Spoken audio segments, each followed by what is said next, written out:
Chairman Petrie, you care to comment about the impact of Fort Campbell and how it really helps this region?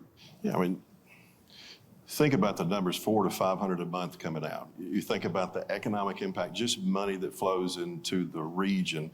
And also take note that Clarksville is one, if not the hottest city in Tennessee, and just a little further east, you run into Bowling Green, which is one, if not the hottest city in Kentucky. There are a lot of synergies that take place in this area because of that. I am so proud of how the community college works, not here, but just in Fort Campbell as well as here, and how the economic development people seize on that employment, that skilled labor force that comes out, which is not available in a lot of spots. Not readily have the soft skills, have the background experience, have the technical experience, and are trainable and willing to work. That is a jewel of a workforce flow that comes out. I want you to comment, if you will, sir, about how you in Frankfort and other lawmakers are helping to kind of mitigate the competition with Tennessee. I mean, here you are flanking that Tennessee border. How are you trying to compete with the state there that is doing fairly well when it comes to economic development and progress and growth? I'm going to go back to something that you said earlier, and it's been implicit in our conversation. First, we just need to market what's going on. It's not that it's not happening. It's not that it's going to happen in the future, but you look at our infrastructure in this area. I'll put our roads up against Tennessee any day. And anybody that traveled Tennessee, Kentucky, you know exactly what I mean. Roads, water, wastewater, broadband, gas, electric, all of those things continue to expand.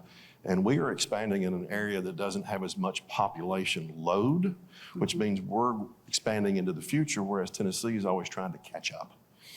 You also have less price increase in land because of that. You have all kinds of business and development and economic development that's taking place, and jobs will be coming online.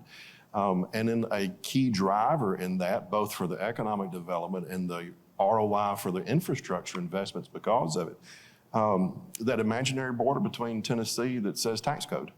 Now, there are a lot of differences there, but one of the prime differences when you're looking at someone who's going to become a resident in Kentucky as opposed to resident in Tennessee or somewhere else is the individual income tax rate. And we have that formula set, and we've gone from 6% effective back in 18 to now we're at 4, and there is a very good likelihood that in January of 26, conditions and approval, that will be at 3.5. That puts us extraordinarily competitive with Indiana, Ohio, but really psychologically, we're already competitive with Tennessee, and we see it on housing starts and economic development, because once there's a formula there, it's not just a one and done.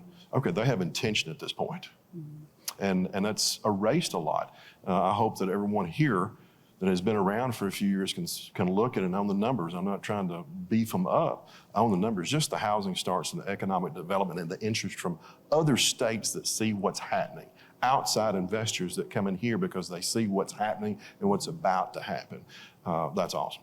Well, the legislative leaders have signaled that getting to zero may not be what they're after. How does that sit with you? I've heard that ever since I started in 18 and then put the formula in place in 22. And there was a famous conversation I had in Frankfort in front of a bunch of people with Greater Louisville, Inc. And I was told, the first person that spoke before me told me how income tax could not be pulled down, that we could not reform. It's not possible without horrible things happening. And then when they turned to me, I said, we'll see.